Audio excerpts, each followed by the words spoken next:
periódicas de la biblioteca, que todos los viernes de estos meses estamos abriendo a la Universidad Iberoamericana y a sus invitados para nuestro ciclo tan querido de Vive con las Matemáticas. Buenos días, tardes, noches a los que nos siguen en cualquier lugar de este atribulado planeta, como solemos decir acá en la biblioteca. Me da muchísimo gusto reanudar este ciclo, que este año ha sido particularmente largo, es el ciclo más largo de los 7, ¿verdad?, que ya tenemos.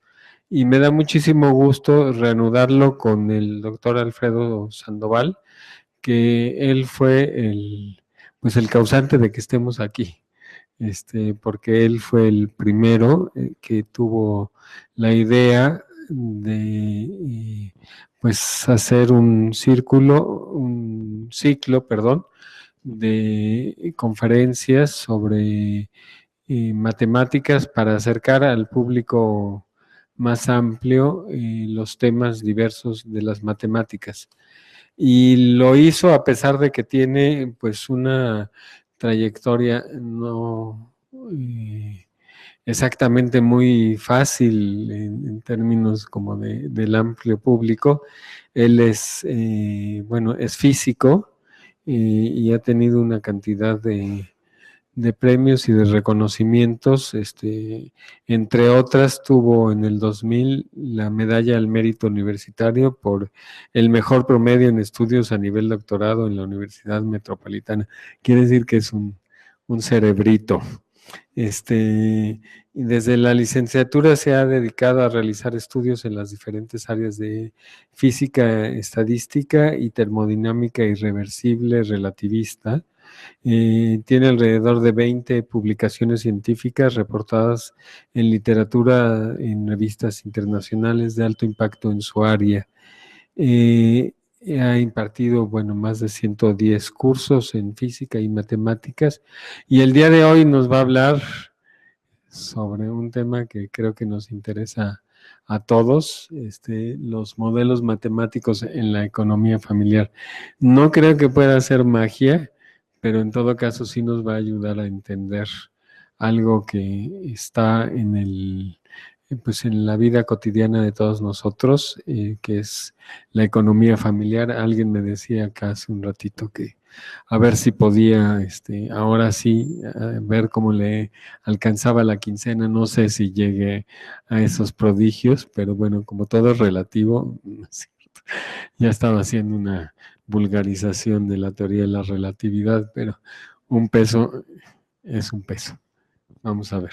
Gracias, Alfredo, por estar acá con nosotros. Muchas gracias, Daniel. Muchas gracias por la presentación. Aquí me siento con mi casa. Como bien decía Daniel hace un ratitito, es el 7º ciclo. He estado hablando, sería la 8ª conferencia que doy en la Biblioteca Vasconcelos. Siempre he tenido un gran recibimiento aquí en Buenavista. En el contenido, vamos a relacionar las matemáticas y las matemáticas de los salones de clase con la economía familiar. Eso debería ser elemental, debería ser algo que debería de estar incluido en los textos básicos a nivel primaria. Aquí no vamos a utilizar ecuaciones diferenciales parciales, ni series de tiempo, ni todas esas herramientas tan sofisticadas de la ciencia actuarial contemporánea. Vamos a usar sumas, restas, multiplicaciones, divisiones, diagramitas de pie y diagramitas de barra. Y aún así vamos a llegar a resultados nada triviales. No voy a hablar de la gran economía, del Dow Jones, del Nasdaq, del Nikkei, nada de eso. Vamos a hablar de lo que pasa en la mesa, de lo que está pasando en las casas, de lo que estamos pasando todos. Antes que físicos, matemáticos, arqueólogos, somos seres humanos y todos los seres humanos necesitamos comer y necesitamos ingresos para poder dar el sustento a nuestras casas. Entonces, sobre esto voy a hablar. Esta es la motivación. Vamos a usar razonamiento matemático del más ortodoxo. Axiomas, verdades, que consideramos evidentes, reglas de inferencia y luego obtener resultados no triviales. Lo que la gente llama teoremas son resultados no triviales a partir de nuestras, repito, axiomas y reglas de inferencia. Pues vamos a aplicar a nuestra economía doméstica. Vamos a poner algunos ejemplos. Decía Daniel en la presentación, nuestro atribulado planeta va a haber algunos datos fuertes. Nos van a deprimir un poco, sobre todo siendo viernes de la tarde, pero ni modo, es la realidad. Vamos a verlos. Entonces les decía, diariamente utilizamos elementos de razonamiento matemático en la inmensa mayoría de las actividades que realizamos cotidianamente. A veces en los cursos de matemáticas nos dicen, ¿y esto para qué sirve? ¿Esto qué se relaciona con la realidad? Es completamente al contrario. Todo el tiempo estamos razonando matemáticamente. Utilizamos axiomas, son postulados, repito, verdades evidentes. Un postulado que aplicamos en la vida cotidiana es que todos los días necesitamos comer. Digo, así de evidente.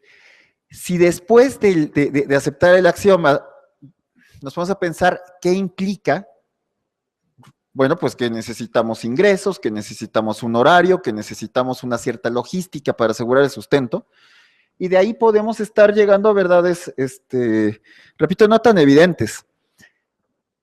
Demostramos cosas todos los días. Este concepto, déjame tomar aquí el apuntador, se llama reducción al absurdo. Supongamos que no comemos, ¿no? Pues llegamos a un absurdo ahí terrible. No podemos concebir al mismo tiempo no comer y estar vivos. La idea es, vamos a suponer como una cierta premisa y ver sus implicaciones. Si resulta que no son compatibles, pues podemos llegar a la regla de que necesariamente necesitamos comer para estar vivos. Son métodos de demostración todo el día cuando platicamos con nuestros hijos, cuando estamos dialogando con nuestra pareja, con el cuñado, con el profesor de la escuela, con la persona del banco, estamos argumentando y a veces recurrimos a este tipo de razonamiento para poder probar puntos. Decía, en particular el razonamiento matemático se aplica a la economía doméstica, axiomas, reglas de inferencia, métodos de demostración, y claro, es interesante plantear con base en las matemáticas al tipo de razonamiento matemático que empleamos en los salones de clase, que empleamos también en nuestras casas, plantear con base en las matemáticas diferentes modelos de economía familiar y concluir sobre su viabilidad. Ojalá pudiera tener un método infalible para que todas las quincenas alcanzaran, pero voy a tratar de acercarme lo más posible a escenarios realistas y estrategias para poder colaborar a alcanzar verdades no tan evidentes para la economía doméstica. Un axioma no se demuestra. En principio corresponde a una verdad evidente. Los axiomas pueden ser motivados y a veces tienen que ser desechados.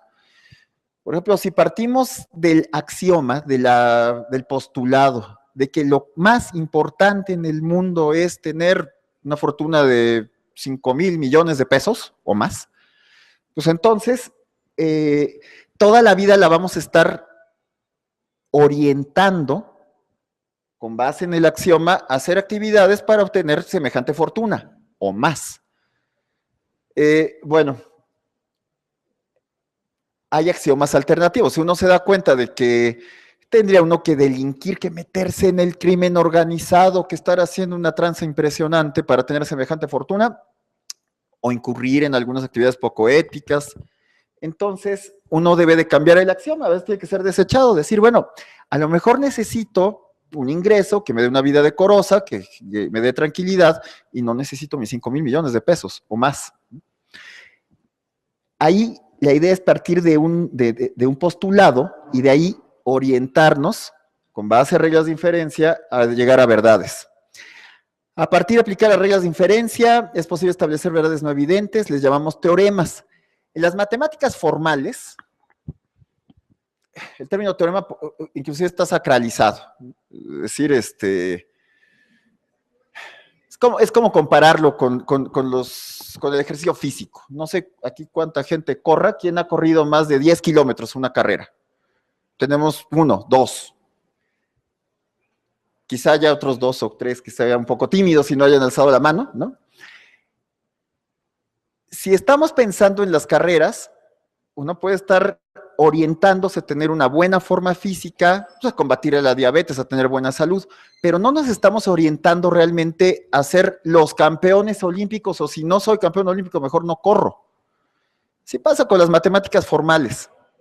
Buscamos verdades que nos sean útiles, pueden ser de geometría, pueden ser relacionadas con finanzas, pueden ser relacionadas con ingeniería, y aunque no sea el teorema que nos dé la medalla Fields o el premio Nobel, de todas formas va a ser muy valioso, porque nos va a servir a nosotros para acercarnos a la verdad.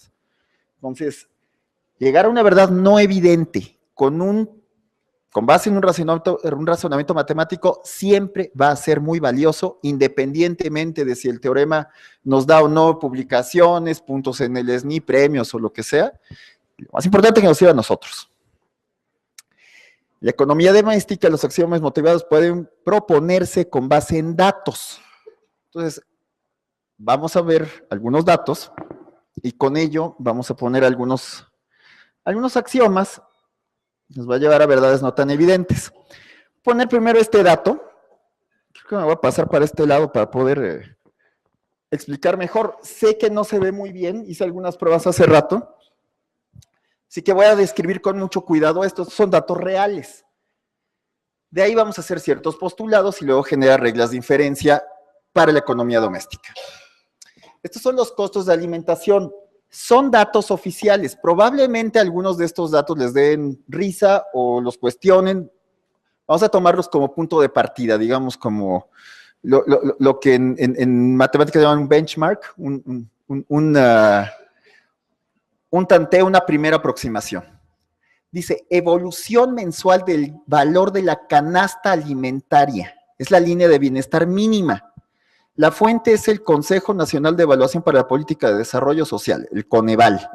2017, salidita del horno. Entonces, lo que está diciendo esto, aquí hay una letra muy chiquita que dice valores mensuales por persona a pesos corrientes. Aquí, donde yo no alcanzo a leer ni yo, ¿no? Pero está aquí en la página. Dice valores mensuales por persona a pesos corrientes. ¿Eso qué quiere decir? Acá tiene un numerito, lo voy a leer. Dice 1422.25. La línea roja es para una ciudad, aunque estamos en la Ciudad de México, una mega ciudad, y la línea azul es rural. Lo que está diciendo esto, de acuerdo a los datos del Coneval, es que al mes necesitamos 1,420 y tantos pesos para poder vivir durante para vivir todo el mes. ¿Sí? ¿Ubican eso? 1,420 y tantos pesos para poder vivir en el mes. Repito, esos son los datos oficiales. Lo más interesante que voy a hacer ahorita es que los voy a tomar como válidos y van a ver que ni así, con esos precios que están poniendo, con este valor de la canasta básica, nos alcanzaría con los salarios que se están pagando en este país. Y luego vamos a hacer inferencias, comparaciones y algunas alternativas. Entonces son 1,400 y feria. Eso es lo que dice aquí. Evolución mensual del valor de la canasta básica alimentaria. Entonces, voy a pasarme acá y voy a usar un segundo cuadrito. Este está tomado de la Profeco. Esto es la Procuraduría Federal del Consumidor.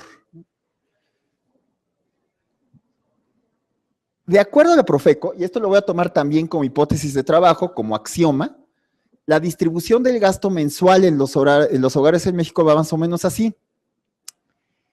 El 34% de nuestro ingreso, del ingreso familiar, es distribución del gasto mensual en los hogares.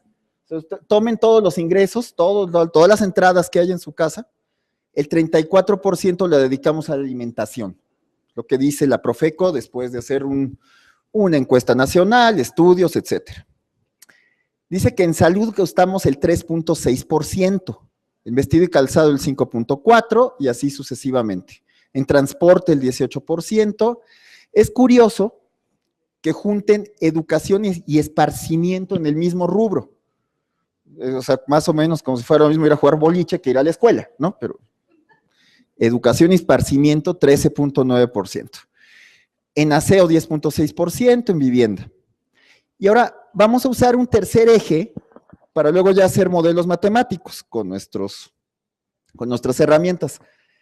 El salario mínimo. Sí, la Constitución existe, es la ley máxima, la Carta Magna, la gente luego se ampara si hay violaciones a la Carta Magna, a nuestros derechos, y este es el bendito artículo 123 constitucional. Me voy a ir al párrafo de en medio, dice, los salarios mínimos generales deben de ser suficientes para satisfacer las necesidades normales de un jefe de familia. No dice que tienen que mantener a toda la familia, dice a un jefe. La redacción es la de la Constitución, debería ser jefe o jefa de familia, pero bueno, así está redactada la Constitución, en el orden material, social y cultural, y para promover a la educación obligatoria de los hijos, y para proveer a la educación obligatoria de los hijos. Al ratito voy a poner una lámina donde se ve la proporción de cuánta gente utiliza la educación pública y cuánta la particular. Independientemente de eso, bueno, lo que dice la Constitución es el salario tiene que alcanzar al jefe de familia en el orden material, social y cultural, o sea, todos esos rubros que puse en el PAI de la Profeco, y para proveer a la educación obligatoria de los hijos. Los salarios mínimos se fijarán considerando además las condiciones de las distintas actividades económicas. Entonces, tenemos 3 axiomas. El primero, tenemos que comer. Y para eso, bueno, ahí hay un indicador de cuánto supuestamente nos tenemos que ganar para poder comer diariamente. Sé que está ajustado a la baja, pero es la cifra oficial, con 1,400 y pico de pesos, ¿no? Segundo, tenemos una distribución, satisfactores, la vivienda, el aseo, el transporte. Y tercero, tenemos un tercer candado que es ¿cuál es el salario mínimo? ¿O qué debe de cumplir el salario mínimo? Entonces, me voy a pasar el archivo adjunto y aquí me voy a poner a trabajar un poquito como me parece se tendría que trabajar un poquito más en los salones de clase. Esto, repito, no va a usar matemáticas sofisticadas, son sumas, restas, multiplicaciones, divisiones. Voy a poner el primer modelo. Los PAIs tienen porcentajes, la Constitución tiene un texto. Y las grafiquitas que vienen de la canasta básica, pues tienen un valor ahí que está medido.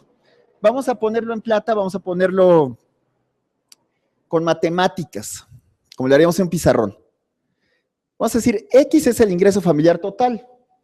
Ahorita discutimos cuánto sería el ingreso familiar total. Usamos en matemáticas una función GI de X. G corresponderá al total en pesos dedicado a cada rubro de acuerdo a la distribución propuesta por la Profeco. 1, alimentos, 2, transporte, 3, educación, 4, aseo, 5, vivienda, 6, muebles, 7, vestido y calzado y 8, salud. Es una función, estoy definiendo 8 funciones y la función es súper fácil de visualizar, o sea, si X es el ingreso, punto 34 representa el 34% del ingreso, punto 18 es el 18% del ingreso, etcétera. Entonces, lo que se hace aquí es definir las funciones. Esto es simplemente una prueba de que pues, nos da el 100%, de que no se nos fue nada ahí a la hora de dar de alta las funciones, y vamos a hacer algunas inferencias. Disclaimer, advertencia, va a estar feo lo que van a ver ahorita. Supongamos un ingreso correspondiente a un salario mínimo, que son aproximadamente 80 pesos con 4 centavos diarios. Se multiplica por 30, son 2,401 pesos, lo que está ganando en un mes alguien con el salario mínimo. Más adelante voy a mostrar una gráfica donde viene cuánta gente gana de 0 a un salario mínimo. Es más o menos por ahí del 14% de la población, como 6 millones de mexicanos que están en ese ingreso, y son datos del Banco de México, son los datos oficiales. Aquí están los 2,401 pesos. Si te ganara 5 salarios mínimos, una persona ganaría 12,000 pesos. La fuente, siempre hay que citar fuentes de dónde estamos sacando las cosas, pues desde el SAT, ¿no? Información, tablas, indicadores, salarios mínimos. De acuerdo al Banco de México, 86% de la población económica activa en México percibe ingresos entre 2,401 y 12,006 pesos mensuales, o sea, entre 1 y 5 salarios mínimos. O sea, tomo 100 personas al azar, 86 van a estar en este rango de salarios. Ahora, vamos a usar la distribución que mostraba, la de la Profeco. Esta función G, evaluada en el gasto 1, que es alimentación, con un salario mínimo de 2,401, nos da como resultado 816.4 pesos.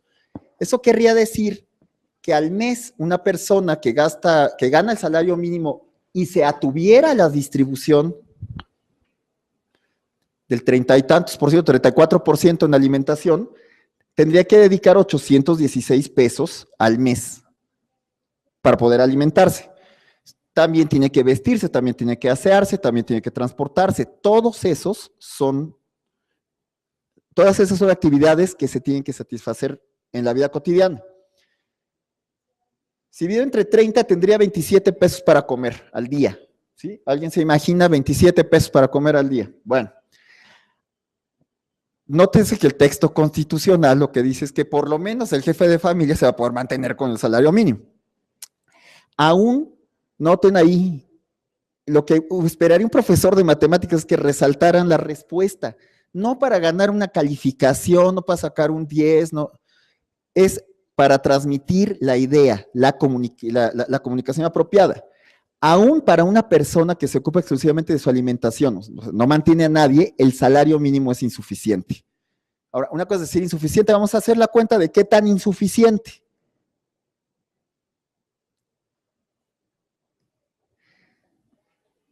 De acuerdo al dato que vimos, dato sólido, a la baja lo vimos de todas formas, pero de todas formas es el dato del costo de la canasta básica, supuestamente con 1,422 pesos al mes podríamos comer los 30 días, de acuerdo a los costos que dicen estos señores. Eso quiere decir que tendríamos que comer con 47 pesos al día. Vean el poder de una división, nada más. 47 pesos al día y la persona que gana el salario mínimo gana 27 pesos al día, entonces la diferencia es de 20 pesos. Le faltarían 20 pesos diarios. Por 30 días les faltarían 609 pesos. 609 pesos con ese valor, con el valor real de la canasta, nos da que la persona no comería durante 12 días. Nadie puede estar sin comer 12 días, ¿no? Pero bueno, de acuerdo a las cifras oficiales y a la distribución de la Profeco, a la persona le faltarían 20 pesos y 30 centavos para comer cada día, o bien si utiliza todo lo que nos dicen aquí de la canasta básica, 609 pesos al mes sería el déficit o el equivalente a 12 días de alimentación. Bueno, les advertí que eso iba a estar un poco feo. Vamos a poner un problema tipo matemáticas de salón de clases, de los que deberíamos estar poniendo en los salones, no estos problemas de en un lugar lejano, Pepito pesca 7 peces al día, ¿cuántos peces habrá pescado después de 30 días? ¿No? ¿Cuántos días tienen que pasar para que pesque 50 pescaditos? ¿No? O sea, eso es más o menos lo que hacemos en las clases. Vean, es una pregunta interesante. De acuerdo al modelo de la Profeco, ¿cuál tendría que ser el valor del salario mínimo para que éste fuera suficiente para la alimentación de una persona? Conste que estoy usando los 1,400 y pico pesos que nos está diciendo la Conmeval y los valores de salario mínimo que tenemos. Si X es el ingreso, 0.34 de eso tendría que darnos los 1,422.25 pesos. Aquí uno pues lo que hace nada más es pasar esto dividiendo y hacer la operación, sí, con una calculadora. ¿Para qué queremos que el chavito esté haciendo todo a mano? O sea, lo que necesita es la respuesta en estos casos. Claro que hay una etapa en la cual hay que hacer los cálculos a mano, pero si lo que nos interesa es la respuesta, para poder hacer una inferencia, para poder establecer una gráfica, para poder tomar una decisión, pues utilizamos la herramienta tecnológica que exista disponible. Bueno, total, pasamos dividiendo y el resultado da 4,183. Es decir, al mes el salario mínimo tendría que ser 4,183 pesos, suponiendo, concediendo que el valor de la canasta básica efectivamente sea de 1,422.25 y que el modelo de la Profeco de distribución de gastos sea apropiado. La diferencia es de 1,781.89 pesos. Es decir, para una sola persona, el salario mínimo tendría que ser de 139 pesos diarios o 4,183 pesos mensuales. Eso con los datos oficiales. Y luego esta es una segunda pregunta que se puede poner en los salones de clase. De acuerdo a los datos oficiales y al modelo de la Profeco, noten la redacción, primero es las premisas, luego la pregunta, ¿en qué porcentaje se tendría que aumentar el salario mínimo para que fuera suficiente? Siempre, todos los años, la CONASAMI, la Comisión Nacional de Salarios Mínimos, no trabajo para ellos, evidentemente, fija un porcentaje de aumento y pues eso se traduce en cierta cantidad de pesos para el aumento salarial. Bueno, esta es una ecuación de primer grado, muy simple. Este es el valor actual, 2,401 pesos, punto 2. Le vamos a sumar 2,400 por P, donde P es la proporción, la fracción, el numerito que habría que aumentar el salario, que sería una fracción del valor anterior, y el resultado tendría que ser 4,183.09, para que nos alcanzara para la canasta básica y solamente de ese valor se tomará el 34% para que se cumpla la distribución. Repito, también hay que transportarnos, también hay que vestirnos, también hay que asearnos, etcétera. Bueno, el resultado, o sea, pasaríamos dividiendo este 2,401, pasamos dividiendo el otro objeto y el resultado es de 0,74. Es decir, ya la respuesta que se respondería en el salón de clase sería, se tendría que subir en un 74.28%. En términos absolutos, de acuerdo a la Constitución y con los datos oficiales, el salario mínimo mensual tendría que aumentar 1,781.89 pesos el próximo año. Bueno, alguien me preguntó, bueno, decía Daniel en la presentación, ¿cómo hacer para que alcance la quincena? Bueno, pues ya vieron más o menos cuál sería, si fuera cierto todo lo que se está diciendo de los costos de la canasta básica, tendría que subir 1,780 pesos el salario mínimo, no 10 pesos, no 50, no 4 pesos, como quién sabe cuántos años estuvo pasando. Eso no es una opinión, es un resultado que sale a partir de axiomas. ¿Cuánto cuesta? ¿Cómo distribuimos los gastos? ¿Y cuánto tendría que estar teniendo de ingreso para que se cumpla? Son problemas de aritmética, realmente. Y entonces queda esto. Esto es para que nos deprimamos un poquito más todos. En Estados Unidos, el salario mínimo es de $11 por hora. Aquí está la fuente, ¿no? Justo en el 2017 aumentaron. Si ustedes ven la nota periodística, van a encontrar que se querían que fuera $15 la hora, ¿no? Peleando por eso con pancartas, bueno, se quedó en $11 por hora. Aritmética otra vez, ejercicio de multiplicaciones. Tomamos un tipo de cambio de 18 pesos por dólar, 11, estar trabajando 8 horas por 28 días al mes, daría 44,352 en pesos.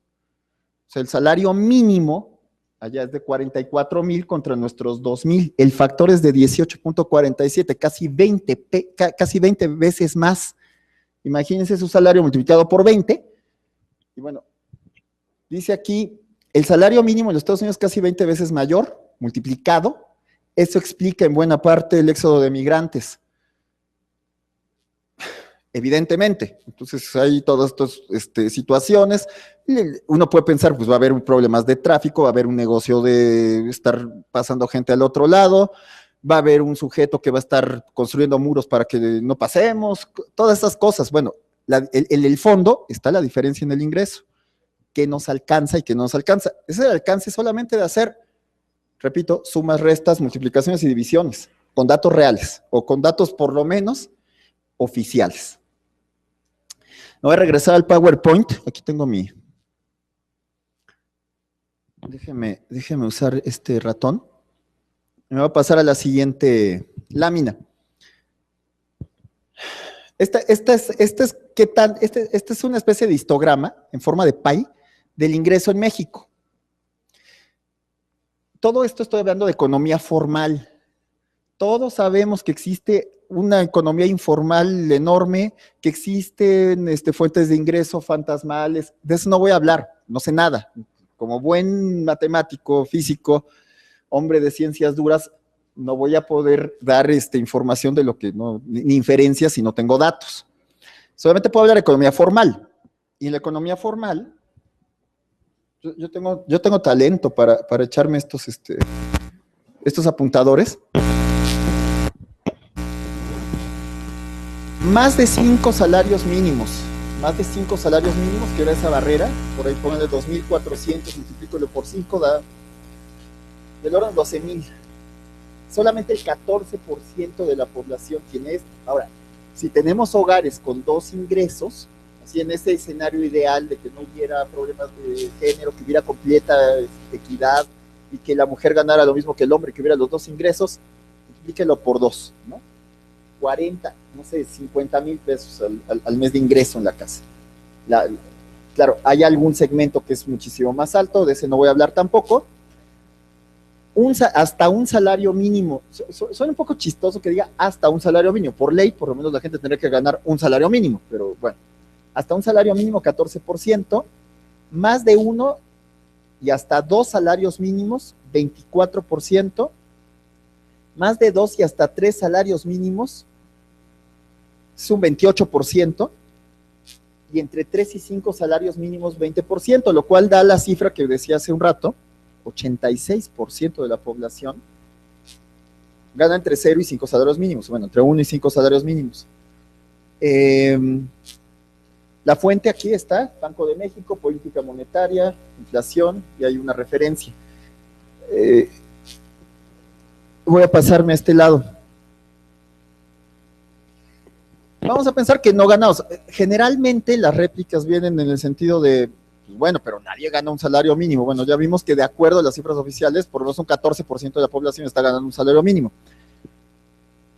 De acuerdo a este interesante artículo de Forbes, la revista de los millonarios, se llama ¿Por qué los mexicanos no pueden ganar más? ¿No? Ese es el análisis que traen, hecho por un colega actuario de otra universidad. Dice, dentro del artículo dice, el ingreso mensual promedio de un trabajador del Distrito Federal, aquí donde estamos, es de 18,882 pesos, mientras que el de un empleado en Guerrero es de 4,470 pesos. Entidades como Querétaro, Jalisco, Nuevo León, Estado de México presentan mayores niveles de productividad. Y de hecho, en el artículo, la hipótesis que aventura el colega es, no ganamos más porque no somos lo suficientemente productivos.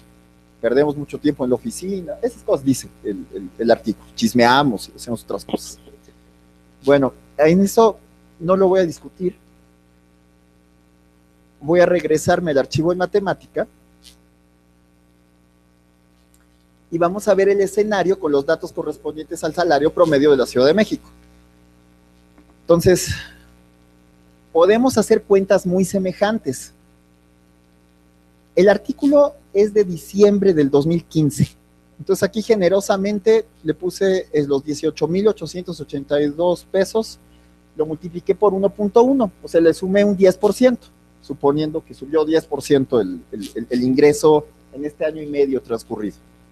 Nos daría 20,770 pesos, 20,770 pesos el ingreso promedio familiar en la Ciudad de México, familiar.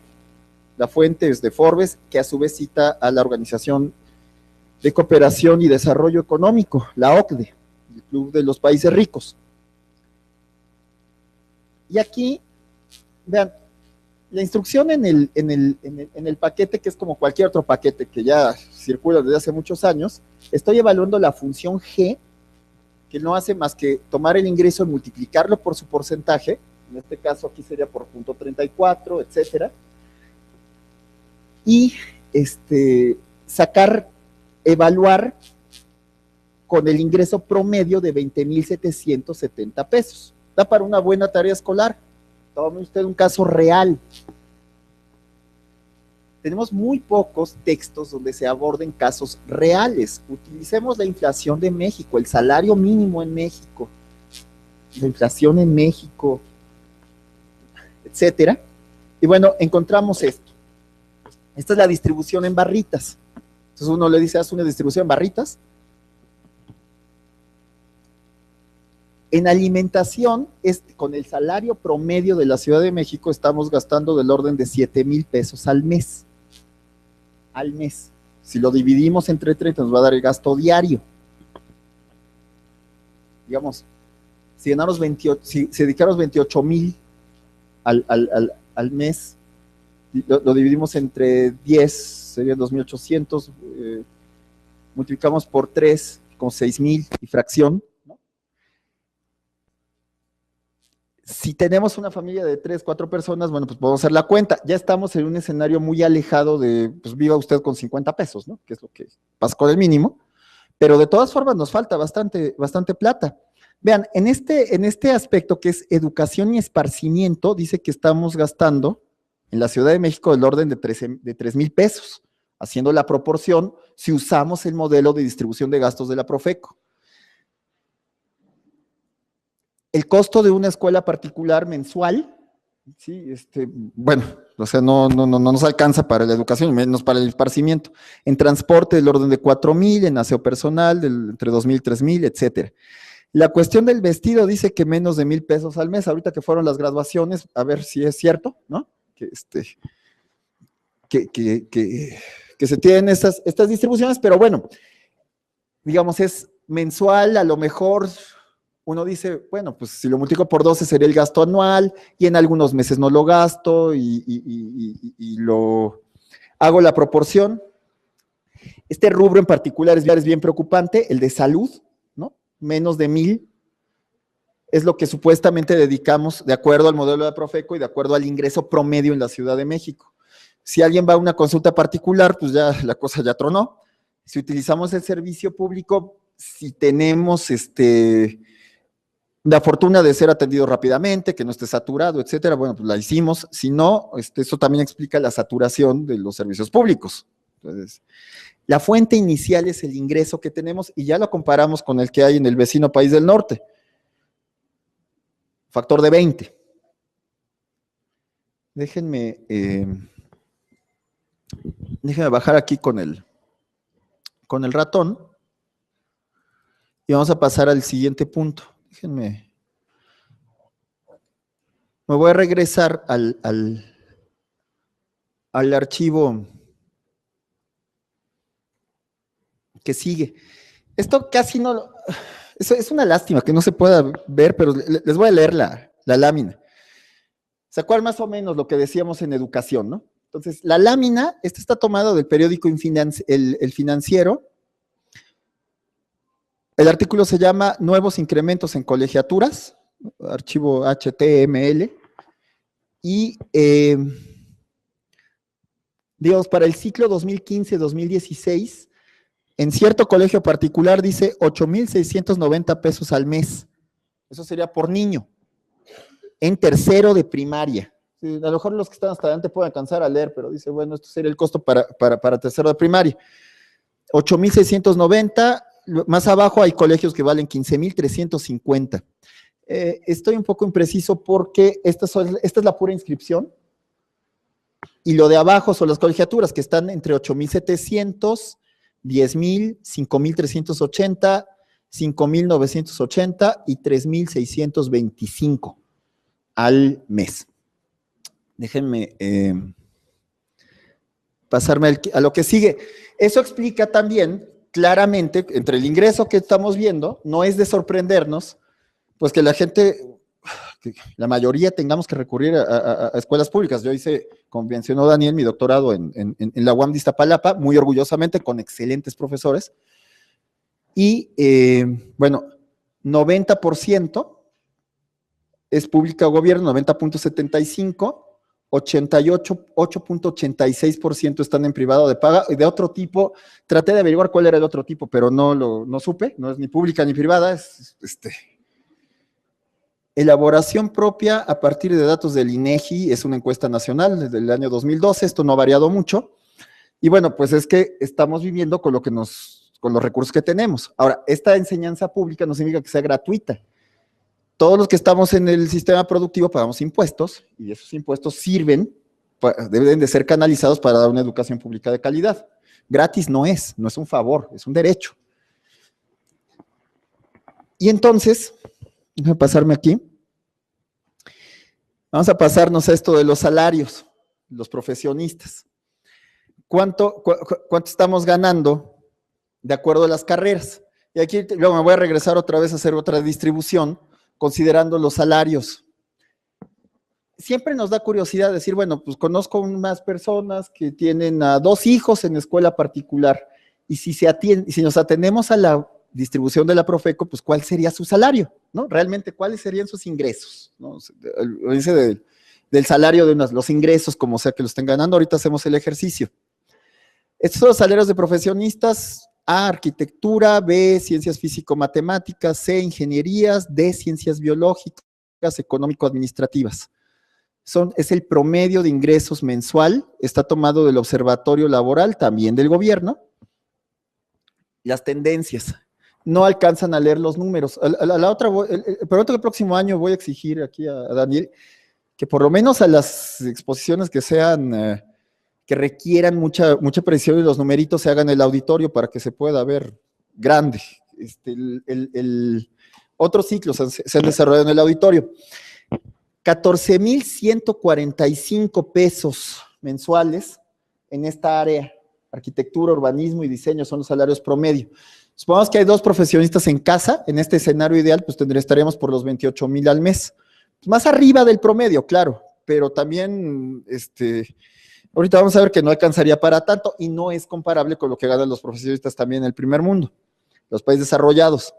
Ciencias físico-matemáticas está por el orden de 13,230, acá.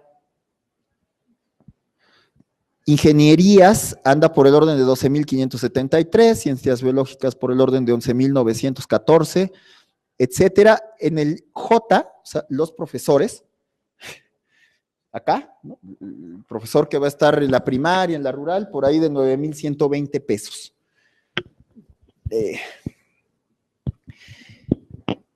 Bueno, podemos decir que son, ¿qué?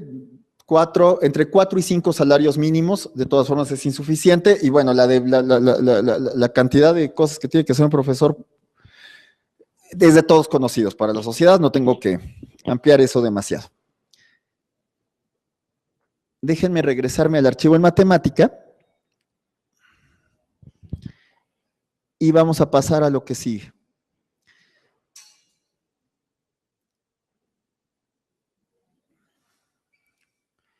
Este es lo que preguntábamos, el escenario con mayores ingresos.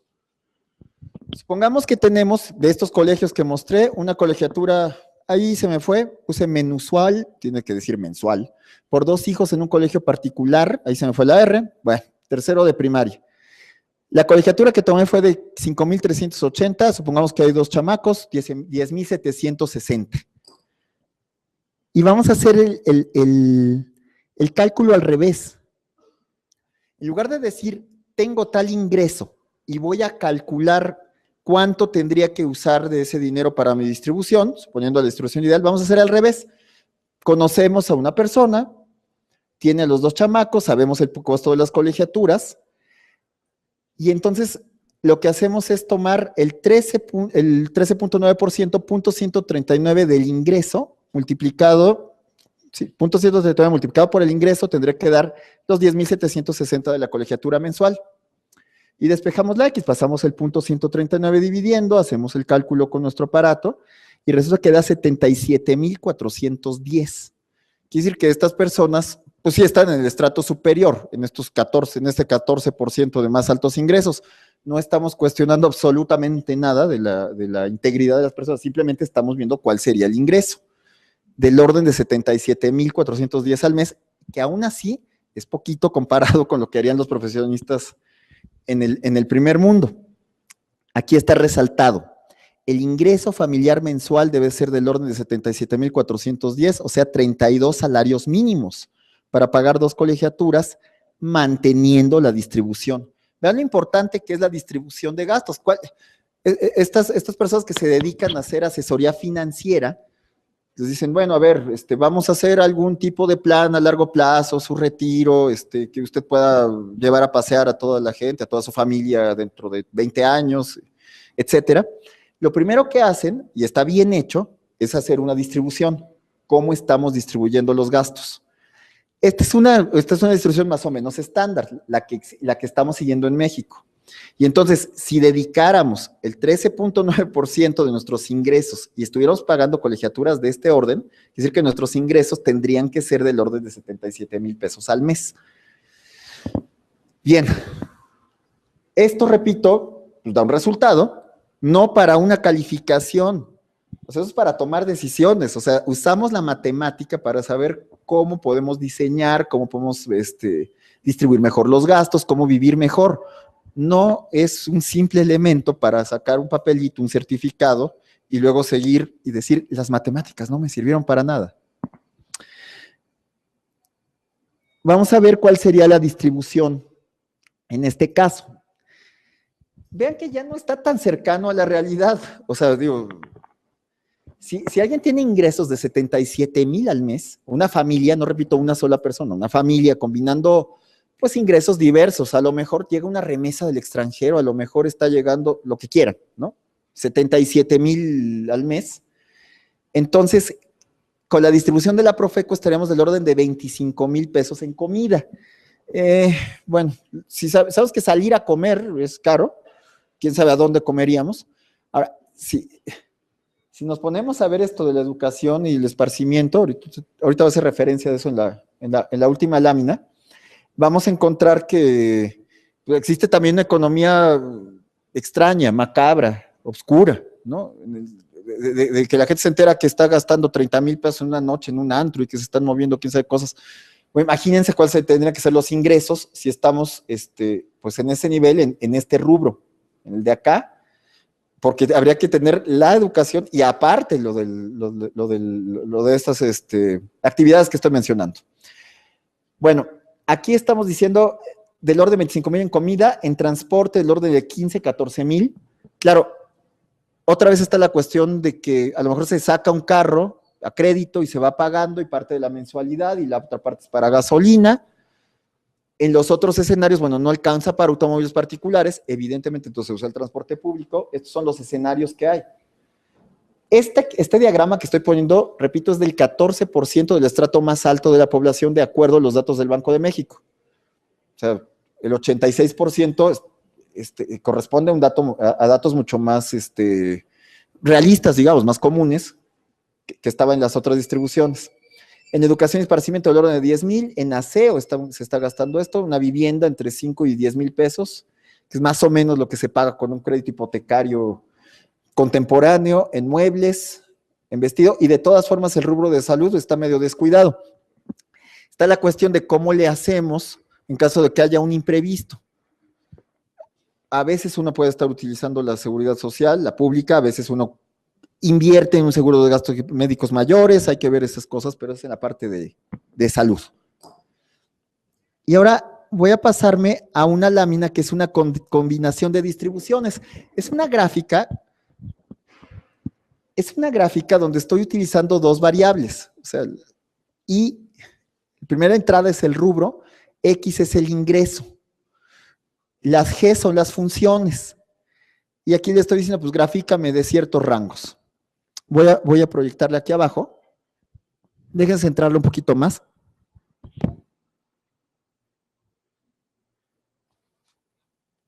Aquí tengo que usar el ratón y ponerla un poquito más chiquita y más centrada. Ahí. Las curvas van de arriba hacia abajo. Alimentos, es esto. La 12 sería del transporte. En la horizontal sería el ingreso mensual familiar. Entonces, si tenemos el orden de 10,000 pesos, quiere decir que estaríamos gastando un poquito menos de 4,000 pesos en comida, del orden de 2,000 pesos en el rubro de transporte, etcétera. Aseo personal, vivienda, muebles, vestido, calzado y por último en salud, que repito, invertimos muy poquito, o eso quiere decir que tenemos muy poco margen ahí para defendernos en caso de imprevistos. Esto de que gastamos en vestido de calzado, pues vean, en estos estratos, o sea, si tenemos del orden de ingresos de 25,000 al mes, entonces más o menos estaríamos gastando arriba de los 8,000 pesos en comida y acá más o menos del orden de sí, un poquito menos de 2,000 pesos, ¿no? en vestido y calzado. Si luego vemos los precios que hay para zapatos en una tienda departamental de estas que se promocionan tanto por la parte de la mercadotecnia, pues vemos que los precios no son realistas. Entonces lo que luego hacemos es decir, bueno, pues tengo una emergencia, quiero verme muy bien, hay una cuestión muy importante, entonces echamos el tarjetazo, la tarjeta de crédito, nos endeudamos un poquitín y eso, bueno, de acuerdo a estos modelos, lo peor que podemos hacer. Las deudas de tarjeta de crédito crecen de manera exponencial. Si yo saco del cajero 3,000 pesos, me pongo en una cámara del tiempo y salgo 30 años después, pues, que hacer una curva exponencial bestial, y entonces voy a estar debiendo del orden de millones, y quién sabe cómo se pueda pagar. Claro, estaría también, tendría toda la policía buscándome, o de estos agentes que utilizan los bancos para localizar personas. No es buena estrategia estarse endeudando, porque después, dentro de esta distribución, pues estamos pagando algo que no, que a lo mejor hasta ya perdimos, ya dejamos de usar. A veces no queda de otra, hay que ver la cuestión de los créditos, cuáles son los que más convienen, pero bueno, de entrada, yo no soy de las personas que digan hay que endeudarse. Ahora, todo esto que estoy haciendo es académico, repito, axiomas, reglas de inferencia y resultados que estamos mostrando. ¿Para qué nos alcanza? ¿Para qué nos alcanza con el salario mínimo? ¿Para qué nos está alcanzando con 5? ¿Cuál tendría que ser el ingreso para tener 2 chamacos pagando 10,000 pesos de colegiatura y mantener la distribución? No soy asesor financiero, no ofrezco mi servicio para nadie, ni nada de eso. Simplemente estamos haciendo un ejercicio de utilizar las matemáticas para llegar a resultados. Entonces voy a regresarme, ya para terminar las láminas del otro archivo,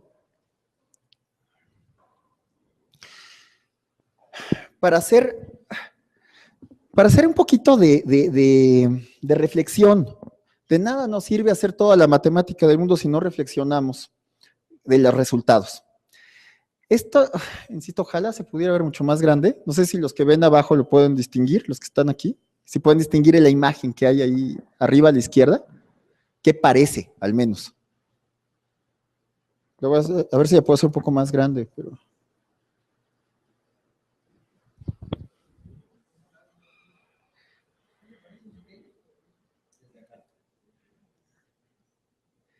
Es a ver, déjenme ponerlo así y lo voy a tratar de ampliar. Ahí, se ve un poquito más, ¿no?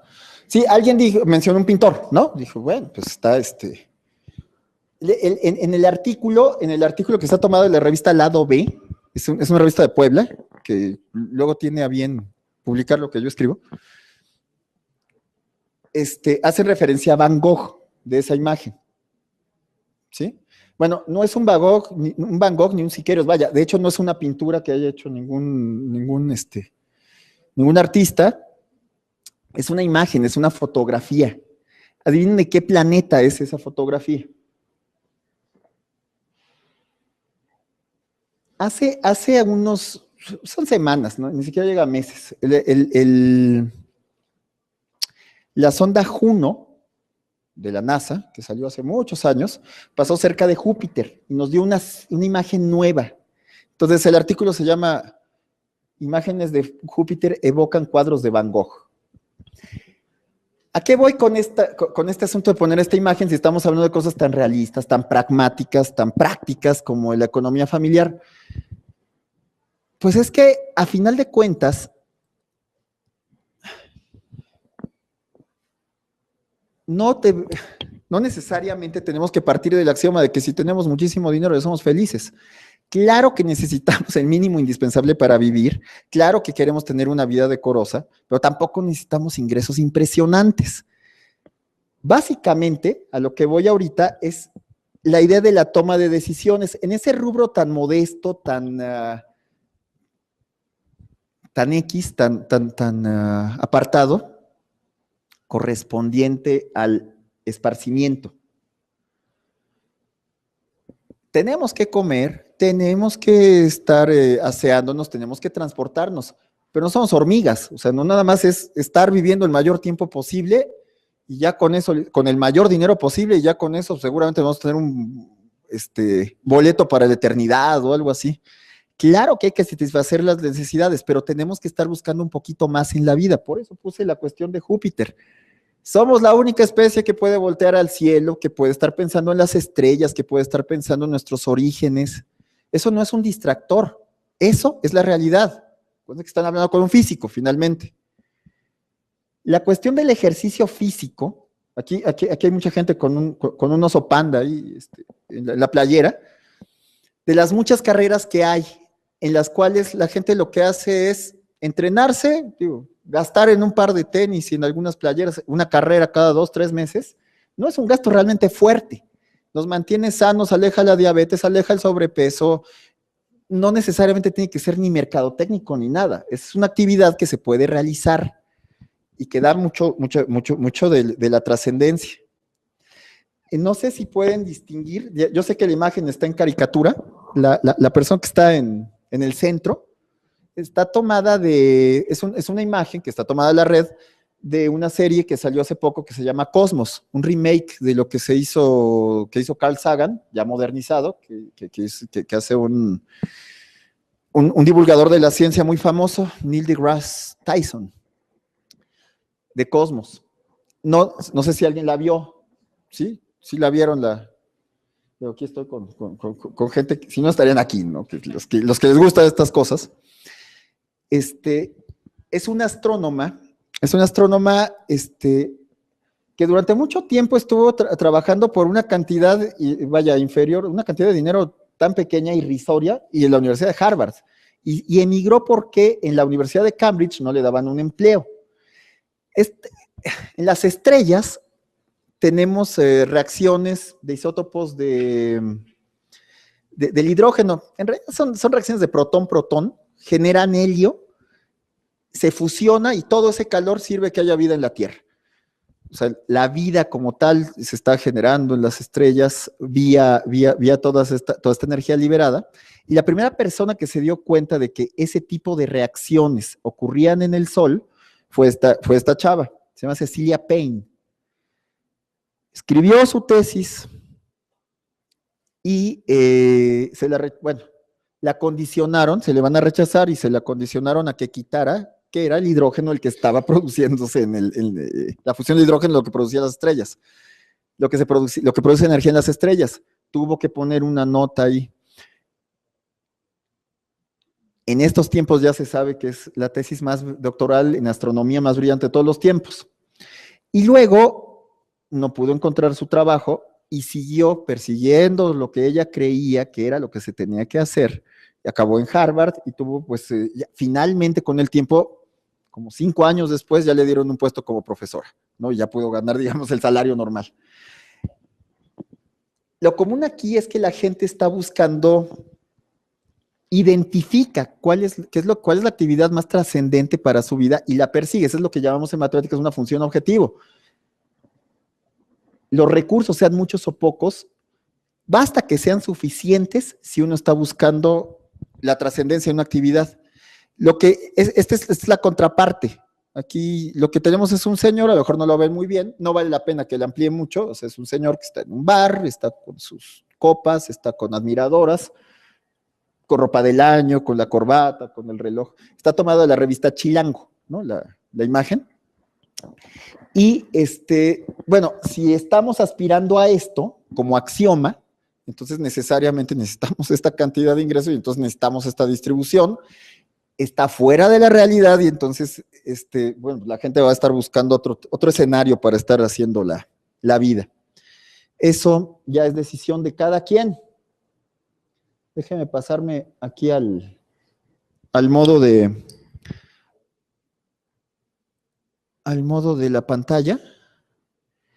Y ya después de estas reflexiones, voy a terminar, voy a hacer las últimas reflexiones. Axiomas. La distribución de gastos junto con el ingreso familiar permiten realizar inferencias fundamentadas matemáticamente sobre la economía doméstica. Sí, o sea, lo que estamos haciendo son multiplicaciones, fracciones, tiene que haber una distribución y tiene que haber una función de ingreso y de ahí tomamos decisiones. Nos queda de otra.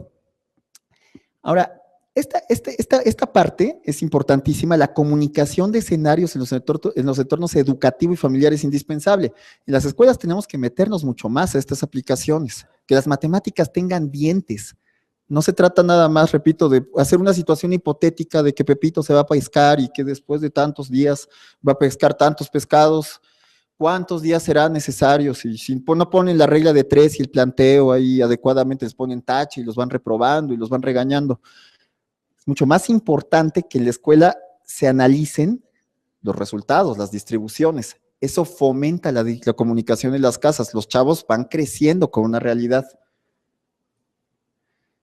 Y también los papás pueden utilizar eso, hablar con los hijos desde que son chicos de cuál es la realidad.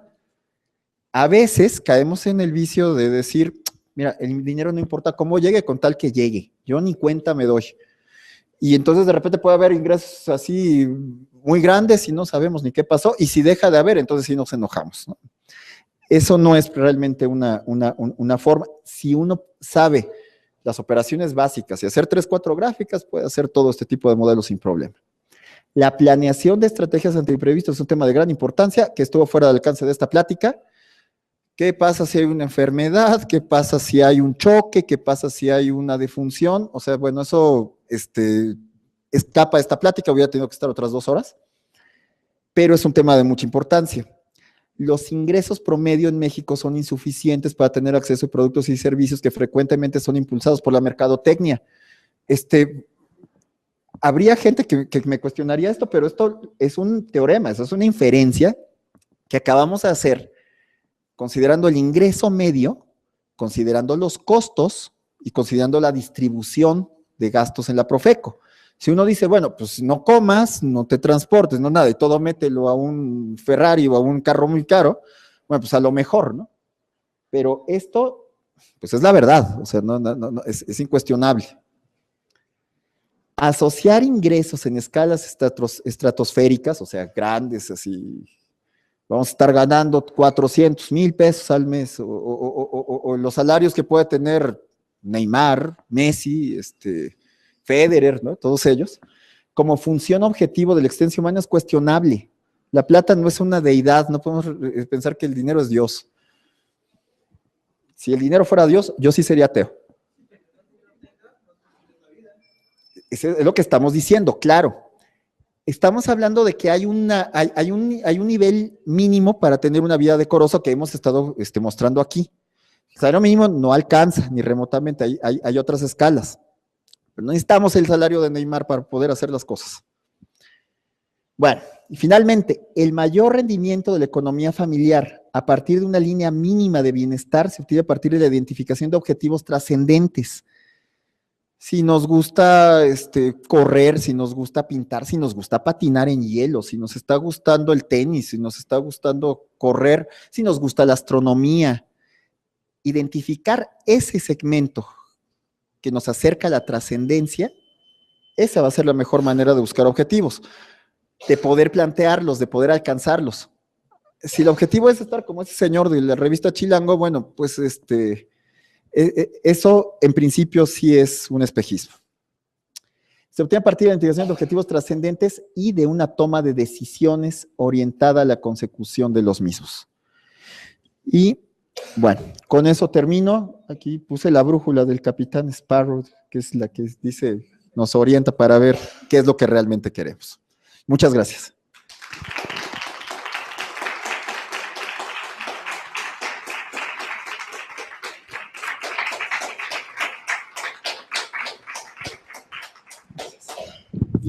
Bueno, si hay preguntas aquí va a moderar. ¿Cuál es tu nombre? Luis. Luis va a moderar. Entonces, preguntas con todo gusto. ¿Quién quisiera hacer?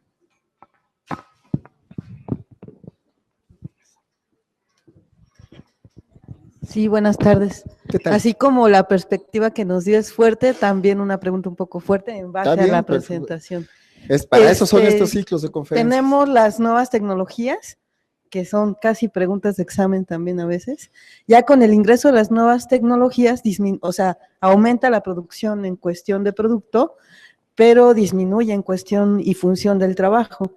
Entonces, también en cuestión de estadística, se tendría que considerar esa parte de qué porcentaje de población de profesionistas se dedican a su profesión, tal vez, y digamos como nada más un complemento, ¿no? Que eso también disminuye la situación laboral en cuestión de personas con profesión, ¿no? En ese caso.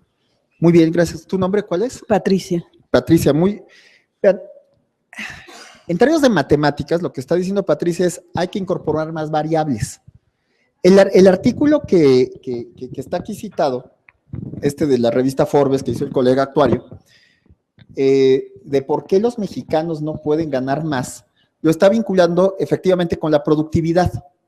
Y esa está asociada con el dominio de tecnologías nuevas y de estar generando mayor valor agregado a los productos. Ahora, el problema aquí es que es como un círculo vicioso. El señor dice, miren, lo que pasa es que los mexicanos perdemos mucho tiempo mientras trabajamos. Nos vamos a chismear, a tomar el café, nos vamos a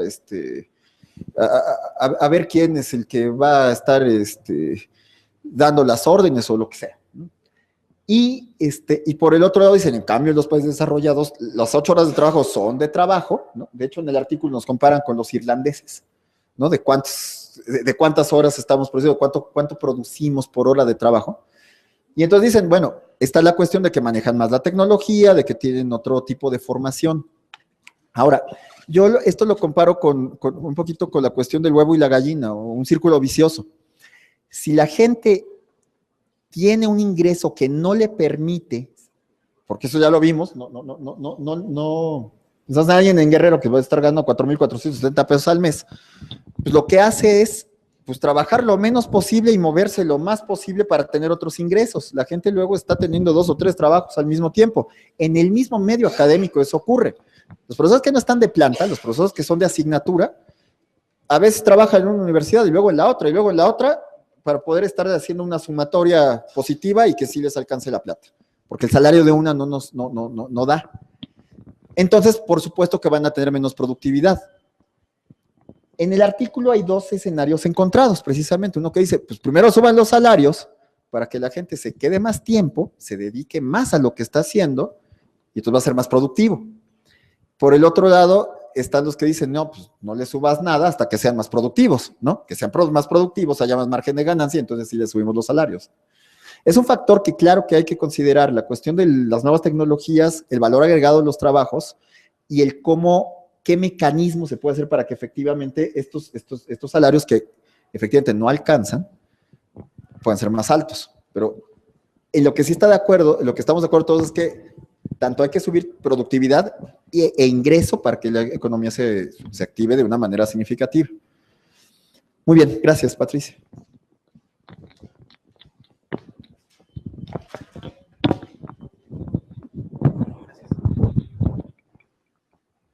Buenas tardes.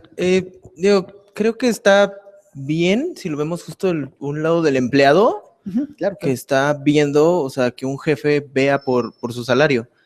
También creo que es bastante adecuada la educación financiera en cuanto a esto. Estás diciendo justo que la deuda es mala. Depende para qué sea la deuda. Por ejemplo, la computadora que tenemos para hacer presentaciones, para nosotros es un activo, o sea, nos da ingresos. Pero al final pudo haber salido de una deuda, que al final esa deuda se va pagando para pagar la computadora. Entonces, más que poner un escenario catastrófico, creo que sería más enfocarnos también en eso. O sea, justo yo para hacer todo lo que quiera, si quiero estar pues, como el chamaco de acá en la fiesta y todo, no es que esté mal. O sea, no es el tema justo de la plata es una deidad, sino el dinero es un facilitador de experiencias. Entonces, ¿yo qué requiero hacer para facilitar mis experiencias? Y con eso van a salir más oportunidades. Y también es eso, ver la deuda no como un problema, sino como un apalancamiento, pues, para hacer las cosas que nosotros queremos hacer. Porque si no, al final justo pasa eso, llegamos a un círculo vicioso en el que dependemos o de un trabajo o del gobierno, porque pues no tenemos más allá de eso, porque justo como no tenemos esa educación, no tenemos la inventiva para poder generar más mecanismos de riqueza, si lo queremos ver así. Muy bien. ¿Tu nombre es Cuauhtémoc Cataño. Santiago? Cuauhtémoc. Cuauhtémoc. Muy bien. Gracias, Cuauhtémoc. Estamos de acuerdo. O sea, la cuestión de la deuda, digamos,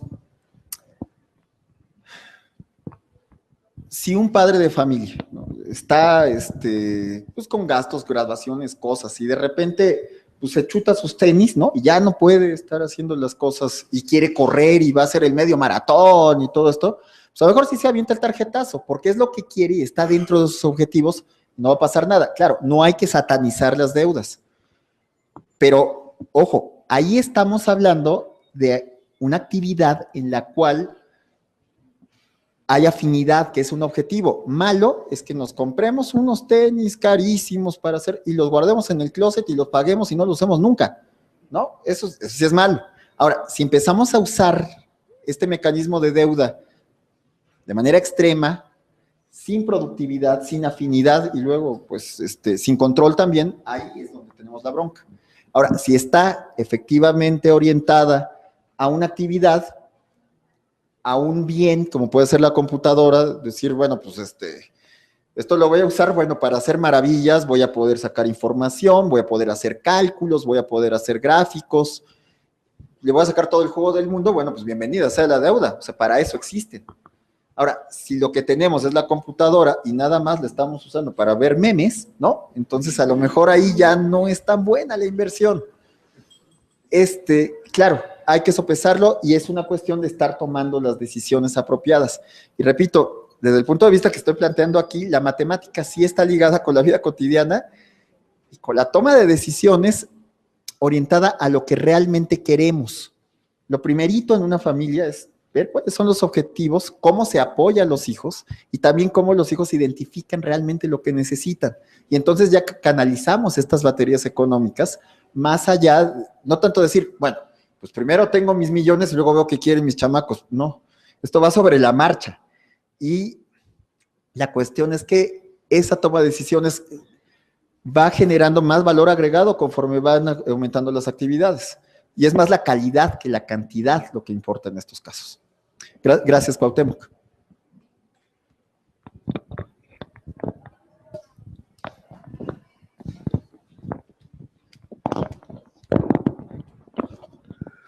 Y buenas tardes, y lo que no se pronunció son los impuestos, espérame, sí, porque los que ganan 5,000 pesos, o sea que es lo que ganan menos el 32% del impuesto y sobre la renta.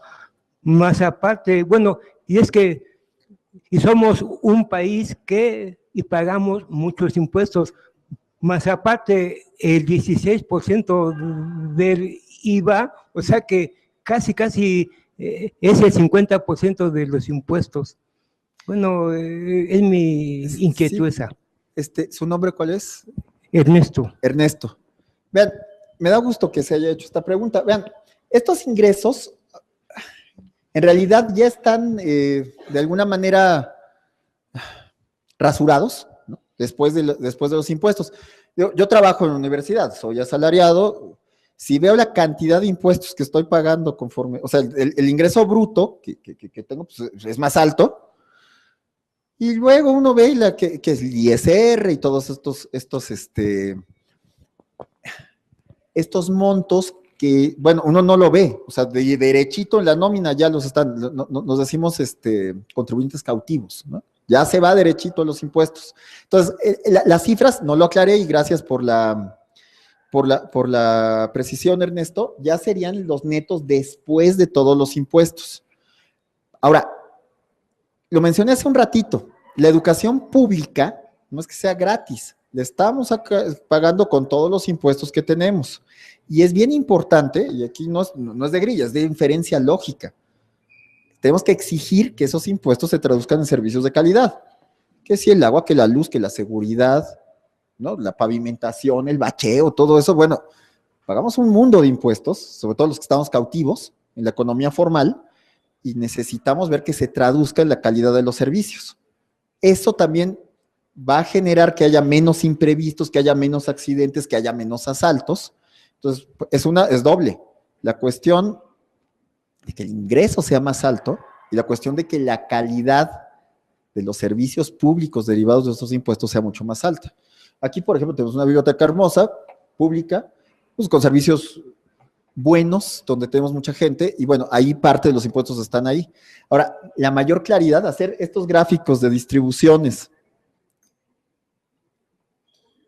bueno, como los que tengo del matemática, o gráficos de distribuciones como de PAI, de decir, de tanto por ciento de mis impuestos, ¿cuántos están yendo para seguridad? ¿Cuántos está yendo para los servicios de agua, para electricidad, para bacheo y todo eso? Sería padrísimo saberlo, ¿verdad? Son matemáticas aplicadas y eso es parte de las cosas que tenemos que estar exigiendo, o sea, de parte de nuestros representantes, sean los que sean. O sea, eso es apartidista completamente, eso es simplemente política elemental, ¿no? De lo más representativo, de lo más básico. Y sí, efectivamente eso hay que tomarlo en cuenta de una manera mucho más amplia. Aquí, repito, ya estaban rasuraditos, ¿no? Los ingresos netos. Gracias, Ernesto.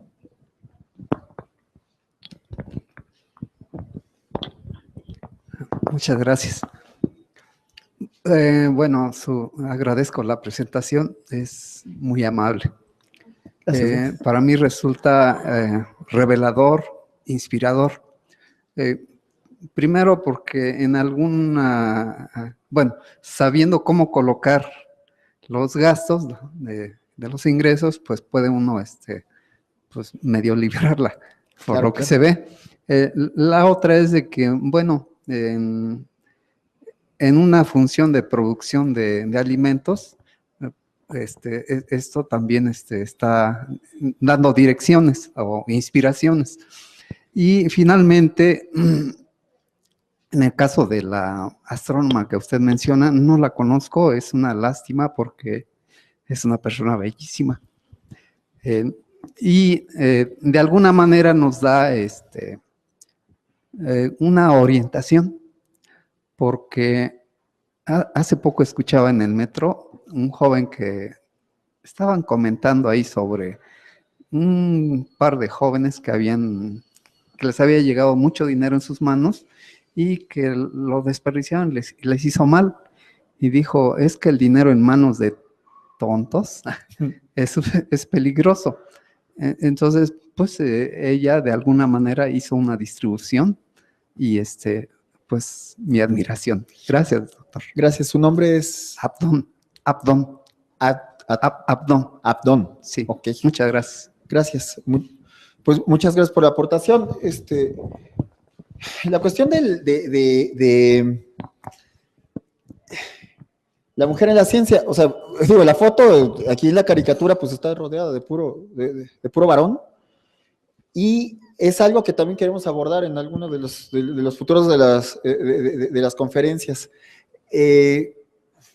Hace poquito hice un artículo referido hace poquito casi, fue en octubre del año pasado, que es cuando se dan los premios Nobel, y estaba referido a que solamente a 2 mujeres se les ha dado el premio Nobel de Física desde que se fundó. Uno en los 60s y otro a principios de siglo. Pues estamos en el 2017 y todavía no ha habido, y méritos ha habido muchos. Cecilia Payne era de alguna de las candidatas en su momento. Es un poco triste porque el trabajo que hace sobre la producción de energía en las estrellas, el asunto de que el protón choque con el protón, se fusione y libera energía, de acuerdo a la fórmula de Einstein, ella la aplicó para el proceso de estrellas, en su momento le sirvió para que ganara el premio Nobel un varón, años después, Hans Bethe, B-E-T-H-E, por el mismo trabajo.